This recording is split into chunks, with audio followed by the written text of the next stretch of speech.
Here we are at the Seattle SeaTac Airport picking up our Lisa, and we're on our way to Anchorage today for the Iditarod. So we left Tucson yesterday at 71 degrees and sunny. Sunny. To come here to pick up Lisa to head to Anchorage where I think there might be some snow. 3. Okay, I always said I would never push, but as you can tell, we're desperate. We were supposed to make a left at the Y. Lisa decided to turn it into an I. Where's those sled dogs when you need them? Hi, I'm here at the ceremonial start of Iditarod 2010. Thank you! The fashion queen! My hero, Kay Micklick, the fashion queen! And I'm at the ExxonMobil tent, meeting with Aaron. And Aaron, thanks for joining us this morning. Happy to be here, thank you. This is fabulous. Give me a little bit of idea on what ExxonMobil does in terms of the Iditarod, using it as an educational tool. Absolutely. As a principal partner, we've made a 5-year commitment to donate over $1.25 million, and our main objective is really to grow and increase the Iditarod education program. The purpose of it is to use the race as a tool and as a means of getting kids excited about math, science, social studies, and improving their academic skills. And not just kids in Alaska. You want to get kids through the educational program across the United States and Canada. Absolutely. The program is so far reaching. Right now it actually gets to reaches 10,000 classrooms all across the world. When it comes to dogs, I mean, just kids are already naturally excited. They are. We see it as a great means to an end to basically get these kids on their way to becoming our next great engineers, scientists, and there's a science behind dog sled racing. So give me an idea for teachers that might see this on our Women's Outdoor News. Give me an idea of how they would go about getting invested in this program. ExxonMobil, again, we're just a partner and we're here to promote the Iditarod website because they have a teacher section. So just go to iditarod.com.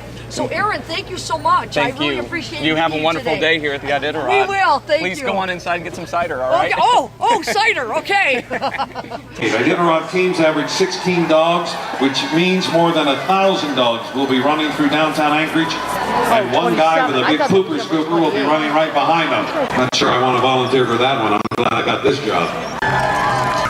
And we should. Congratulations to Marissa Osmark, winner of the 2010 Junior Iditarod. How old are you? I'm 15. Been doing mushing how long? All my life, ever since I can remember, from a little baby riding in my dad's sled to running my own races. What are your plans then? Are your plans to continue doing Iditarod Junior for the next couple years, or? I will continue for the next 2 years, and then I'm going to go to college because I'm planning on being a vet. Okay, do you see Iditarod, the regular Iditarod, in your future? I've thought about it. It all depends on how everything goes, and I will always run dogs. It'll always be in my family, and my kids, I'm sure, will do it one day. G. Good dogs.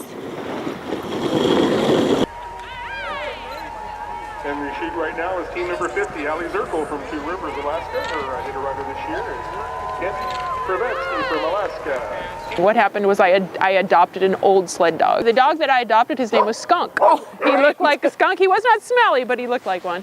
And, I started falling in love with the whole dog mushing thing with him because of his love for the outdoors. He and I would go out there together. We had one small little sled. It wasn't great with one dog. So what I ended up doing is I adopted 5 dogs from the local community. And we put together this hodgepodge 6-dog team where myself and these 6 dogs went out and explored. And we weren't racing, we weren't trying to get anywhere, but we sure had a good time in the outdoors. Did you have a good run? Oh, good. Did you have a good run? Oh, are these your friends? Did you have a good run? Give a kiss. Give a kiss, thank you. That was great. Yeah. That didn't taste like fish. The fun part about Saturday is that we get to share all this with everyone. I mean, if we just headed out into the middle of nowhere, no one would ever know what it's really about. It's about these dogs. I mean, that's the special part of the whole thing. Yeah, it's about these guys. Yeah. It has nothing to do with me. It's about... No, seriously. We think it has something to do with you. It's about the bond of dogs and human beings. Yay, Ellie! Yay! How on earth did you get get involved in this controlled chaos? How many years have you been doing it? I've been doing it for over 20 years now. I think going probably 25 since we got our first Siberian. And it was just my husband wanted to move to northern Alberta. Okay. I had a job working in a china shop that I really liked. Oh my gosh. And he used it as a bribe. He knew I wanted a purebred dog, and he said, if you move to northern Alberta, I'll buy you a dog. Was it with the intent of racing in the beginning, or just to have a dog? No, just have a purebred dog. I wanted to show. I had a little mutt, and I wanted to show him in obedience, actually. Wow. And you can only do it with purebreds, or at that time you could. I came down to the Alaskan Malamute and the Siberian Husky, and chose the Siberian Husky because they said they could race. And I thought, well, that might sound kind of cool. But there was never an intent to do it. I bought Libby, our first Siberian, probably in the spring, and that fall I went out to her breeder's place to get her bred, and they took me for a sled ride. And I knew the second I stepped on the runners that I had found something that was big in my life. Yeah. So my first interest and my first love isn't the sport. My first interest and my first love is these guys. Or the dogs. Yeah. Oh. We're here kind of with our tribe for the day. It's a Babes with Bullets that came and did a different type of adventure doing Iditarod 2010. Could you tell it's sled dogs? And our dog that we decided to go ahead and sponsor is Bang. And Bang was bred at Karen's kennel. That's right. And Raised. then raised. I got to raise her. And then Kathy, who's one of our Babes with Bullets alumni, got to raise her. And then Kathy brought her back to Karen so that Bang could run in the Iditarod. And we decided we were going to sponsor Bang. So Kathy, we went in on part of the sponsorship for Bang, and this is a autographed Babes with Bullets book for you, along with some money. Excellent. All right. Bang? Well, She wants the money. she doesn't want the pink stuff, but she would like the money. Yeah. She would like the money. Yeah. Bang, bang.